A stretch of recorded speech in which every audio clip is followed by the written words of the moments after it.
네, 반갑습니다. 제가 김성환입니다. 혹시 잘 모르시는 분 있을 것 같았어요. 네, 공부 많이 하고 계세요? 네. 즐거우세요? 전국교육정책연구소 네트워크잖아요. 교육정책연구소가 맨 처음 생긴 곳이 어디죠? 네, 전북입니다.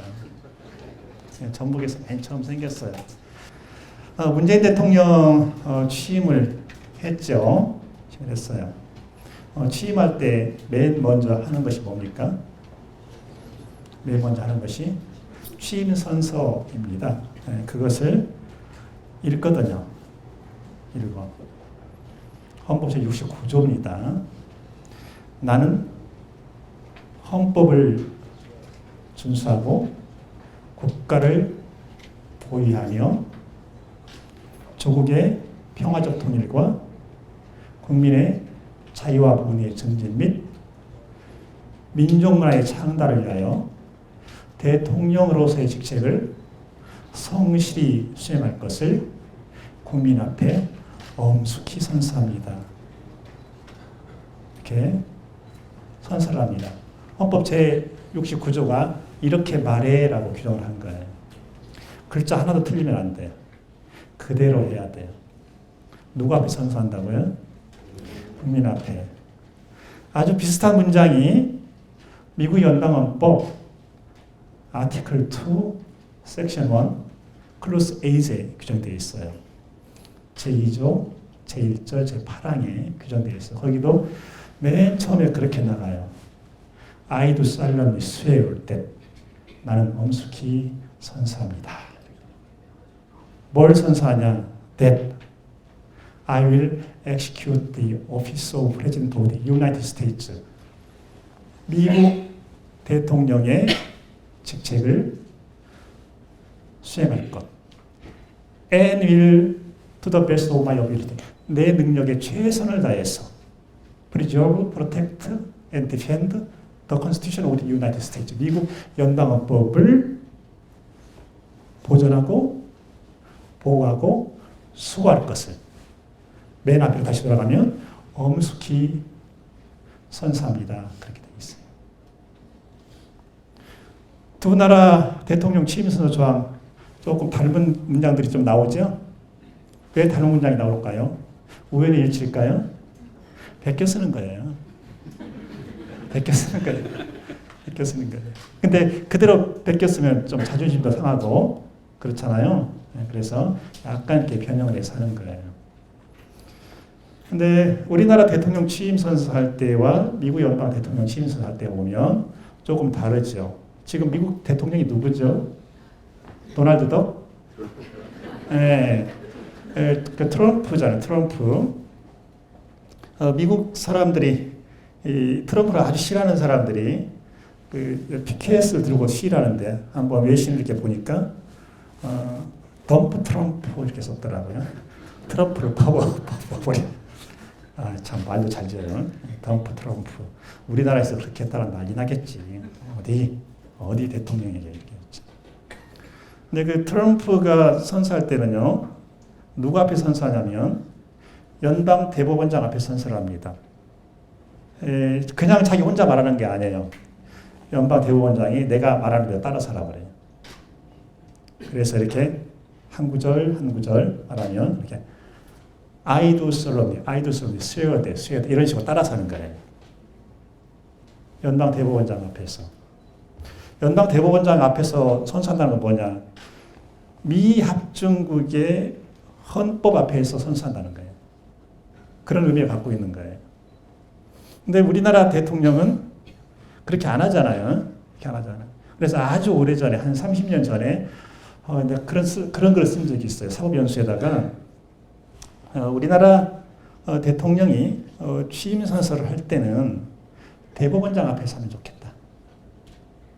그럼 사람들 그렇게 생각해요. 아니, 대법원장 누가 임명했는데, 대통령이 임명했는데, 미국도 마찬가지.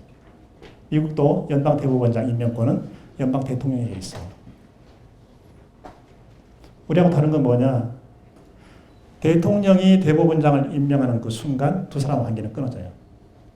아예 만나지도 않아요. 커피 브레이크도 없어요. 그때부터 자기 일만 집중하는 거예요. 이게 미국과 우리나라의 차이라는 거예요. 이번에 전국적으로 아이들이 굉장히 관심이 많았잖아요.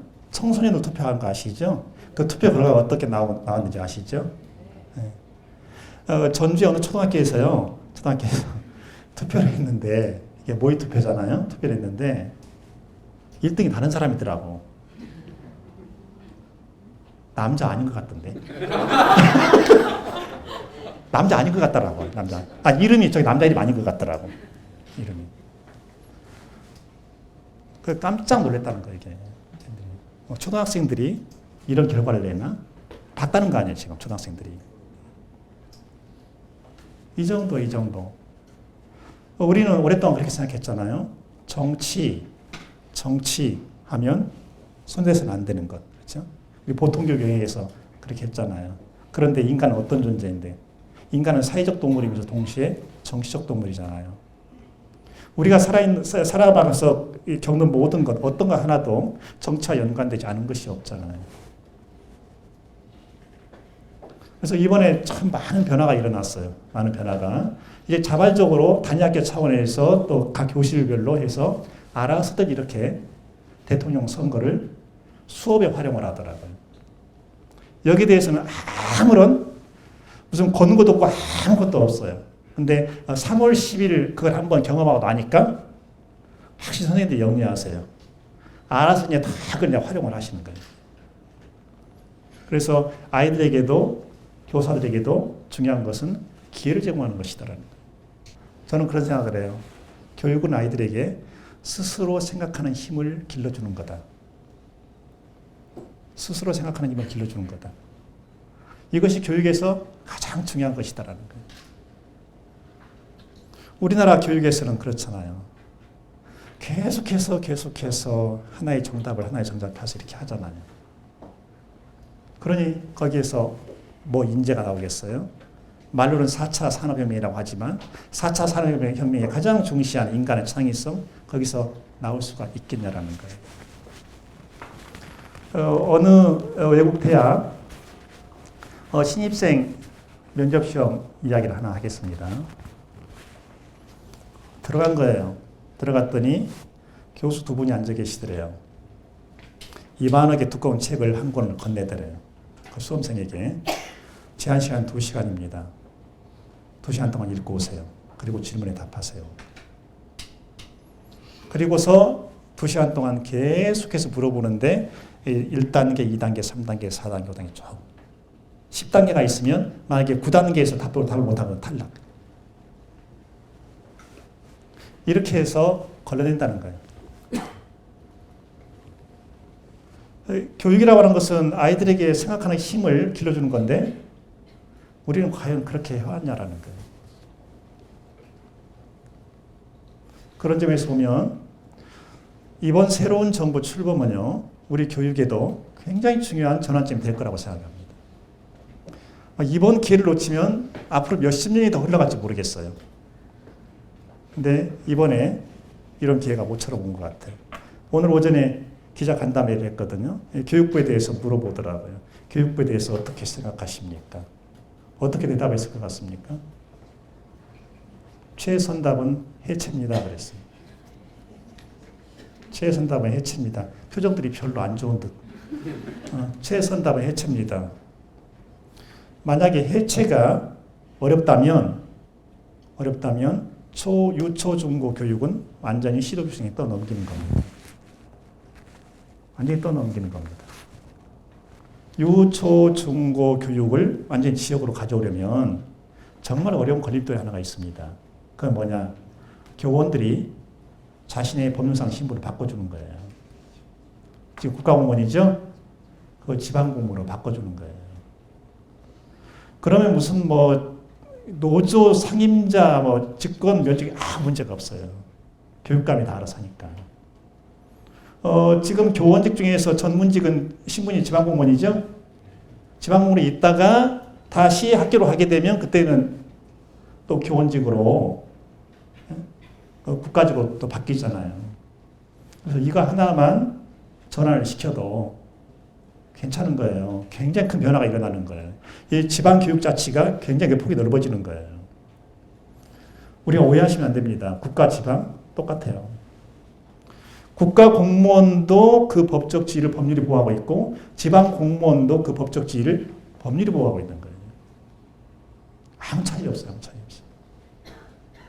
이것은 사실 요원할 것 같아요. 왜 그러냐. 국가가 주는 그 권위가 있거든. 국가라는 그 용어가 주는. 실체는 없지만 뭔가 다를 것 같아. 국가라는 용어가. 지방은 뭔가 촌스러워. 그런데 이 프레임에서 의식의 프레임에서 우리가 빨리 벗어나는 것이 우리의 자유를 되찾는 거다. 그런 생각을 합니다.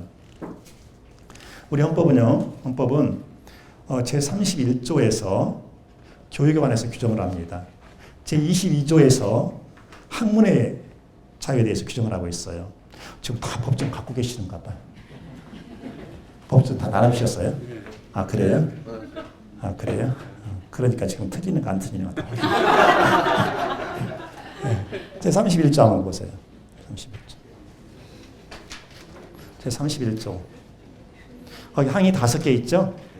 그 조문 읽고 쓰는 방법이 있습니다. 원칙이. 그 숫자 앞에 반드시 써야 되는 문자가 있어요. 그것이 제자의 제, 순서를 말하는. 그래서 제31조 제1항 이러는 겁니다. 제31조 제1항. 모든 국민은 능력에 따라 균등하게 교육을 받을 권리를 가진다. 제2항. 모든 국민은 그 보호하는 자녀에게 적어도 초등교육과 법률이 정하는 교육을 받게 할 의무를 진다. 제3항. 의무교육은 무상으로 한다. 제4항. 교육의 자주성, 전문성, 정치적 중립성 및 대학의 자율성은 법률이 정하는 바에 의하여 보장된다. 국가는 평생 교육을 진흥하여야 한다. 5개죠? 6항도 있어요? 네? 6항 있어요? 6항이 뭐예요? 학교교육, 법률주의? 아이고, 어떡해. 소문내지 마세요. 내가 요 사이에 지금 소문내지 말라는 말을 몇 번 하네요. 거기에 교육에 대해서 헌법 제31조가 규정을 하고 있잖아요. 여기서 말하는 교육은 유초 중등교육을 가리키는 겁니다. 그 교육이라고 합니다. 근데 제22조에서 거기에서 학문의 자유가 나오죠. 모든 국민은 학문과 예술의 자유를 가진다. 이렇게 나와요. 그죠?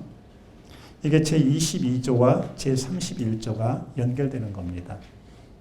학문은 학문 따로, 교육은 교육 따로 이것이 아니라 상호 영향을 주고받는 거예요.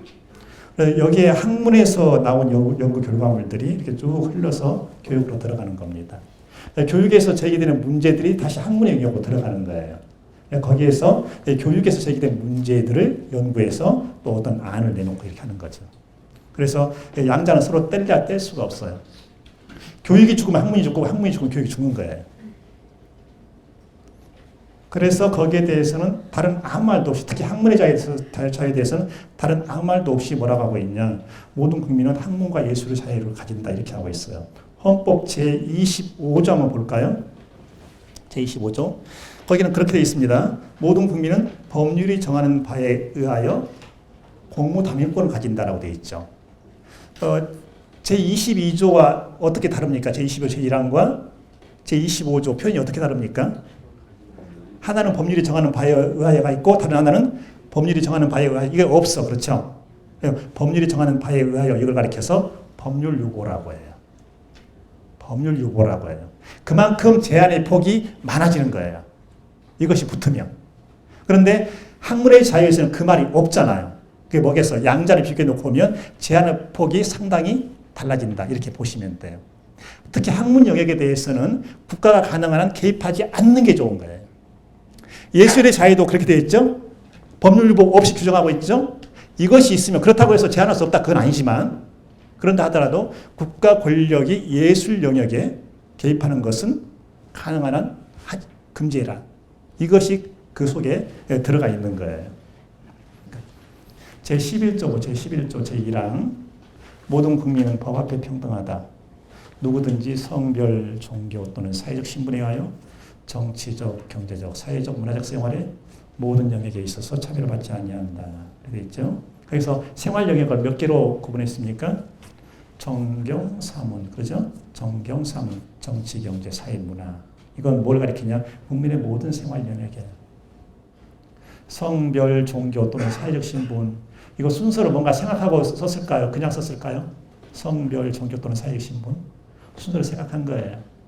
전 세계 공통으로 가장 심한 차별이, 가장 오래된 차별이 남녀 차별이래요. 대부분의 나라들이 성별을 맨 앞에 갖다 놔요. 여기에 더 추가할 수 있겠죠? 그렇죠? 장애, 비장애, 또 뭐 있겠어요? 출신 지역, 또 뭐 있겠어요? 언어, 피부색, 인종, 이런 거 있죠. 그래서 대표적으로 가장 차별이 많이 행해지는 사유 3개를 갖다 집어넣는 거예요. 다음에 헌법 개정하면 한두 개 더 넣어야 될 거예요. 뭐 더 넣어야 되겠어요? 언어, 피부색, 인종. 네?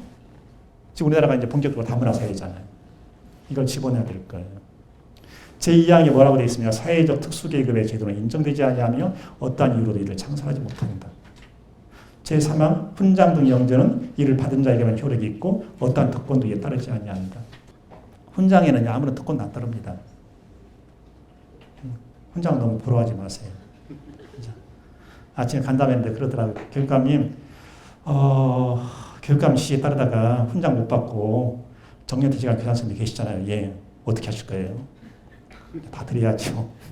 어떻게 드려요? 다 드리게 될 거예요. 걱정하지 마세요. 자연스럽게도 저는 훈장이 없습니다. 앞으로도 훈장 받을 일이 없어요. 훈장 받을 일이 없어. 너무 연연하지 마세요. 훈장에. 그래서 인간의 존엄은요, 차별 없이 다 보장되는 거예요. 헌법 제11조가 이렇게 말을 하고 있잖아요. 우리 인간은 누구나 존엄합니다. 존엄하지 않은 인간이 아무도 없어요. 근데 그것이 내 이성으로만 움직여서는 안 되고 내 삶 자체가 모든 인간을 그렇게 대해줘야 되는 거예요. 내 삶 자체가. 그래서 아이들한테 함부로 네가 뭐 한다고 큰일 나지. 알아, 너보다 어린이한테 초등학교 3학년 네가 뭐 한다고 그러면은요 속으로 그런 거예요. 너보다 더 잘하거든.